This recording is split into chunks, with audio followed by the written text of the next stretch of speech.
Bonjour Jacques Ravenne, c'est Macadamande de la Gazette de Rennes-le-Château et nous sommes au Jardin de Marie à Rennes-le-Château. Bonjour Marie. Bonjour Jacques. Alors, tu vas nous parler un petit peu, on avait déjà eu des interviews ensemble, de ton dernier livre en fait, Les Ressuscités.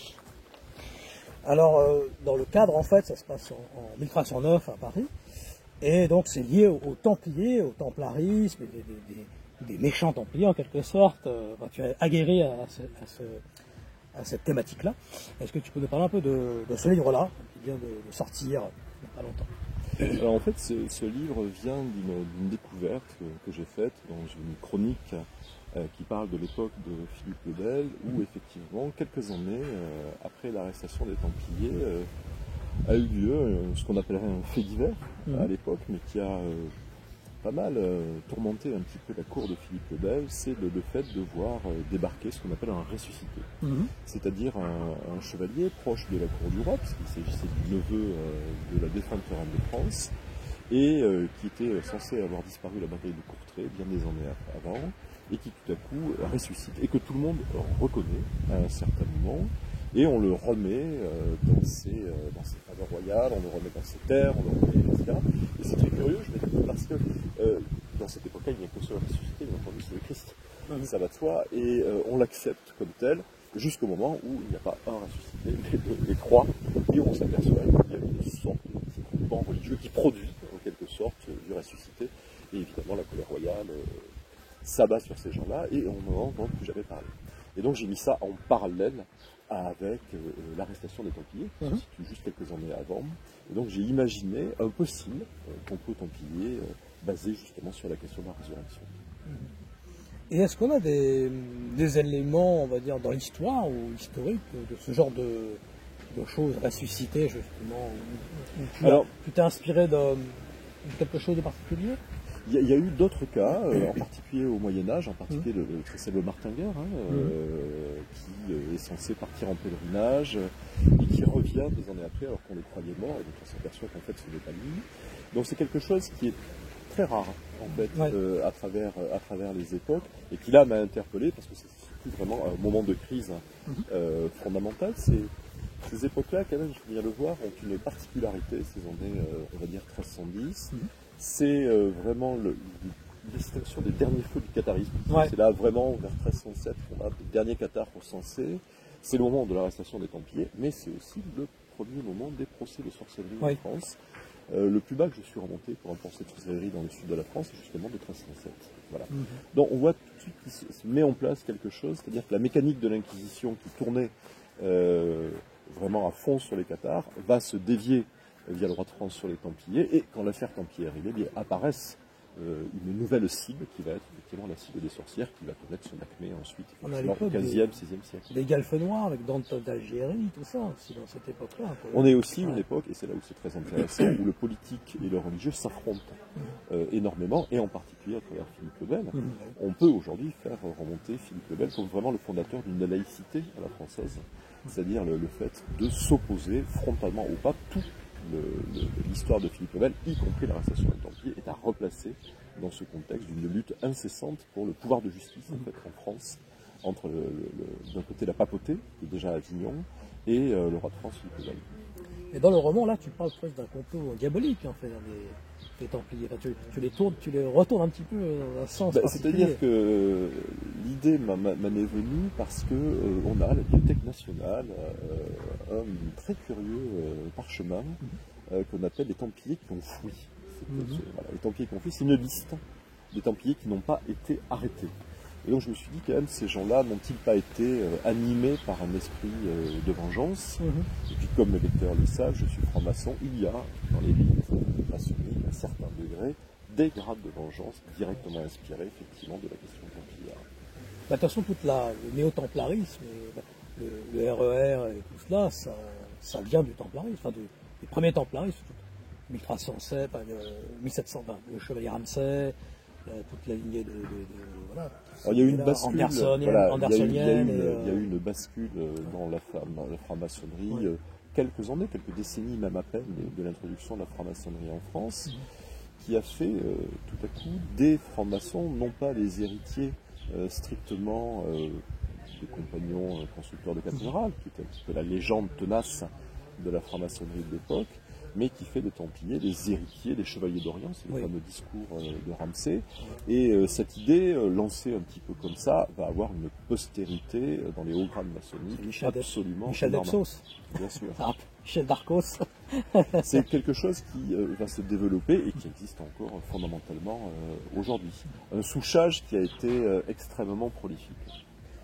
Alors ton comparse, Éric Giacometti, a fait les éveillés, donc c'est un peu en miroir, un peu de alors, les éveillés et le ressuscité.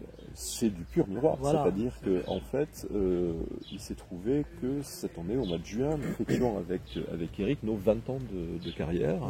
Notre premier bouquin, Le Rituel de l'ombre, est sorti il y a effectivement 20 ans, et on s'est interrogé un petit peu comment symboliquement traiter cette question. Et donc on a décidé de faire non pas un livre avec une partie historique et une partie contemporaine, mais deux livres séparés, l'un qui se situe dans l'histoire à l'époque donc de Philippe le Bel, l'autre à l'époque contemporaine qui a écrit Éric, c'est donc Les Éveillés, et évidemment au lecteur. Ça se passe au Mexique là. Voilà, ça va se passer au Mexique, ça va se passer au Vatican, ça va se passer en France. Il y a effectivement Michel-Ange. Bien sûr, voilà, ce personnage, certaines peintures très connues de Michel-Ange sur lesquelles Éric propose une nouvelle interprétation. Et donc l'idée c'est aussi que nos lecteurs trouvent entre les deux livres des ponts, des échos et autres petites choses qu'on a glissées à l'intérieur. Alors on est à Rennes-le-Château et tu es passionné par Rennes-le-Château depuis très longtemps.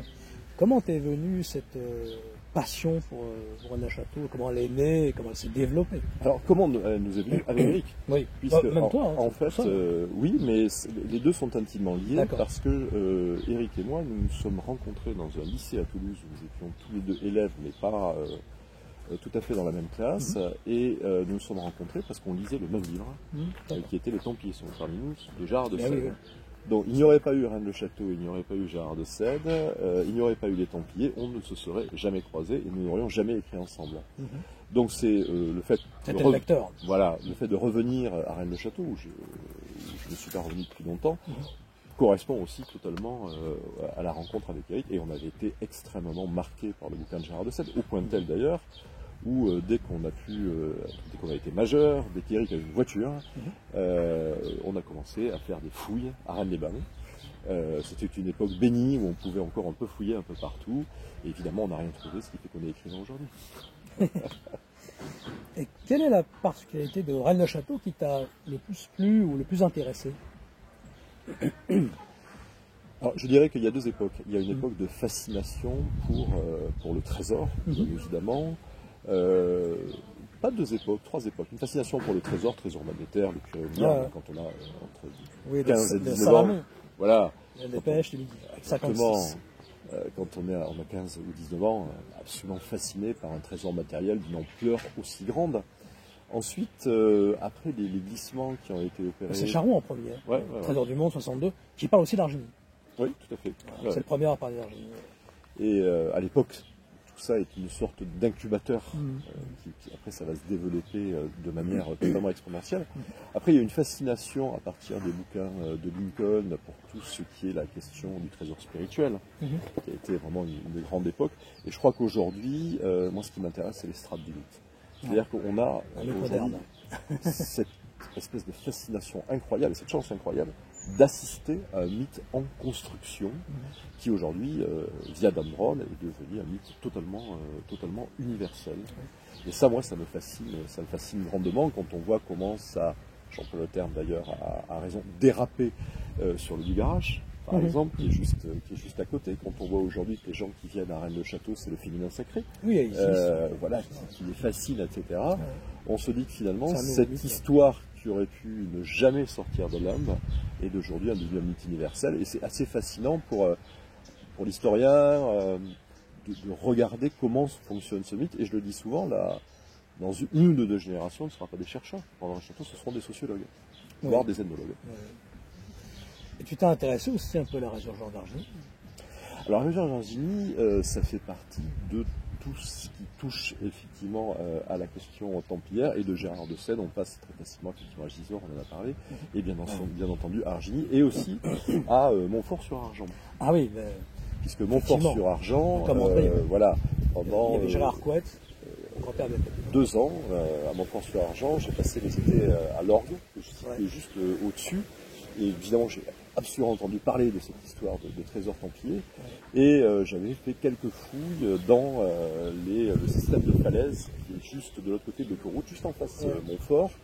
Là aussi, ça m'avait tout à fait fasciné. Tous les ingrédients y étaient. Mais c'est là où il y a une différence fondamentale avec Rennes, c'est que ça n'a pas abouti. Non. Voilà, à un mythe aujourd'hui aussi structuré et ramifié qu'un Alors, château. Jimmy Dieu avait écrit L'Ordre Vert, Oui. où il s'est inspiré totalement de la connerie de Montfort-sur-Argent. Et puis il y a l'île des Veilleurs, pas loin, Alfred Weisen. C'est voilà, on est camp sur Artuby. L'île sur Veilleurs, effectivement, quand j'ai passé mes étés à l'Orgue, ça faisait partie des endroits où on allait. Alors à l'époque, c'était encore un petit peu compliqué parce que le propriétaire de Valcroze n'aimait pas trop qu'on vienne errer un petit peu sur ces terres, mais ça faisait partie des grands mythes avec toutes les chapelles qui étaient autour. Bon, depuis, le mythe a été démythifié. Il y a un bouquin qui est sorti sur la question qui s'appelle d'ailleurs La contre-enquête, qui est très de Thierry Garnier, qui est très intéressant et très bien fait. Ah, oui. Mais ça faisait partie, dans le Var, des grands lieux avec Coutignac, aussi, Montfort-sur-Argent. Justement, voilà. Eridan d'Astor, dans le cycle des conférences de René Château organisé par Jean-Paul Dupontel, Eridan d'Astor dit que le Var est le miroir de l'Aude. Et il fait sur Coutignac, des conférences. Tout à fait. Et c'est un département d'ailleurs qui émerge de plus en plus sur ces questions-là. On a entendu parler de Théopolis aussi, qui est situé effectivement la limite du Var, etc. C'est effectivement un département qui, comme l'Aude, a une tradition ésotérique profonde. Et tu t'es intéressé aussi à Montségur avec Otto-Rane, toute cette idée du Graal pyrénéen. Montségur, ça faisait partie. Salébin, bien sûr. Ron Bethléem, Ordonac. Oui, et puis les Spulgas. Les fameux Spulgas. Avec Antonin Gadal, le Graal-Pierre. Le Graal-Pierre. Voilà. Et quand vous êtes à Toulouse et que vous êtes adolescent, le catharisme fait partie de la culture dominante. En particulier quand vous faites si je fais littérature, bon voilà, c'est un certain moment on vous en parle forcément. Et donc là aussi, avec Eric, on s'était passionné alors pour un lieu un peu moins connu, mais qui est cité par Gérard de Selle, qui est Vic de Sauce. Oui. Et à Vic de Sauce, dans la falaise qui surplombe Vic de Sauce, vous avez une grotte avec une représentation qui serait celle du Graal qu'on est allé voir aussi à l'époque. Gérard de Selle en fait une des possibles étapes, donc des Tatars qui auraient fui avec un trésor qui se arrêtait dans cette grotte. Ça paraît fort peu probable aujourd'hui, mais c'est vrai qu'il y a toute une mythologie qui reste encore à éclaircir d'ailleurs sur le Graal pyrénéen. Le Graal-Pierre, de Gadal. Et d'ailleurs, dans le livre des merveilles, tu abordes un peu tout cela avec tout ce mouvement folkish, des Guido von List, Landsfeld de Fels. Absolument. Cette thématique pan-germaniste, en fait. Aussi, ce qui était assez fascinant, c'est qu'à l'époque. Mémoire oubliée, hein. Oui. De Fidus, Guido Tonner, toute cette période-là. Et surtout aussi de se dire qu'en 1930, les meilleurs connaisseurs de ces questions-là sont déjà allemands. Oui. Ce qu'on appelle les romanistes, par exemple, dans les universités, sont des gens qui connaissent parfaitement cette littérature, mais souvent en y étant tombés à partir de Franz von Sessenbach. Oui. Voilà. Il y a une espèce de dérive, alors même qu'on sait que Montségur n'a été redécouvert que finalement très récemment, au XIXe siècle. Otto-Rane en a fait un mythe moderne, en fait. Il a fait connaître. Absolument moderne, et les liens d'Otto-Rane divers et variés ont aussi très largement ajouté la légende. Oui. Mais c'est vrai que c'est un dossier peu abordé ou peu connu, hein. C'est vraiment les tréfonds de l'histoire. Peu abordé, peu mieux, et surtout qu'il n'a pas été encore totalement démystifié. En fait, et puis il y a aussi beaucoup moins connu, il y a Hans von Salomon, Les Réprouvés, La Ville. Là, c'est un autre penchant de cette, on va dire, une résurgence folkish, mais qui a abouti à autre chose. La révolution conservatrice. Oui, alors ça, c'est une autre visée politique qui est née à partir de l'Assemblée, donc on a retrouvé ensuite en France la trace avec Alain Benoît, par exemple. Ah bah quand même, on va vers le Grèce. Voilà, on va vers de recherche, des études européennes. Le revue Éléments, etc. qui ont largement repris ça dans les années 70. Voilà, Éléments, et aussi, voilà, l'idée nominaliste, en fait. Mmh. Ouais, c'est vrai qu'on est tout à fait là-dedans. Oui, c'est ça, partie. Et puis, en fait, c'est assez curieux, mais l'ésotérisme aujourd'hui Et quand même, on s'en rend compte, quelque chose qui est une spécificité française. Quand on regarde bien les choses, les Cathares sont dans l'espace français, même si à l'époque, effectivement, c'est le comté de Toulouse. Le mi-templier se situe à ce niveau-là. Toutes les résurgences à partir d'Argy, Charroux, tout ça, c'est toujours en France. Mais vous avez aussi Nicolas Flamel, vous avez aussi le spiritisme. En fait, toutes les grandes traditions ésotériques, voilà, font partie d'un patrimoine. Voilà, l'épée de Chérizet, avec le circuit. Voilà. Là, non. Là, il faut plus de temps. Et il y a une véritable appétence en fait historique pour ces questions-là qui se développent et surdéveloppent. Et là où c'est fascinant, c'est que la cristallisation s'est opérée finalement sur Rennes-le-Château, où selon les tendances des uns des autres, selon les approches des chercheurs, on retrouve finalement les Templiers, on y retrouve le catharisme, on y trouve diverses possibilités. Alors sur une conclusion, est-ce que tu travailles sur un projet actuellement, un nouveau livre avec Eric? Alors on va se lancer à partir de l'automne dans l'écriture d'un nouveau roman, ça sera d'Antoine Marcasse, qui sortira, je pense, pour le mois de mai prochain. Donc après l'escapade du livre miroir, on revient à la valeur sûre, un autre mythe, Antoine Marcasse, voilà, qui va faire sa résurrection, voilà, qui va se réveiller. Très bien. Merci beaucoup Jacques. Merci à toi Mike.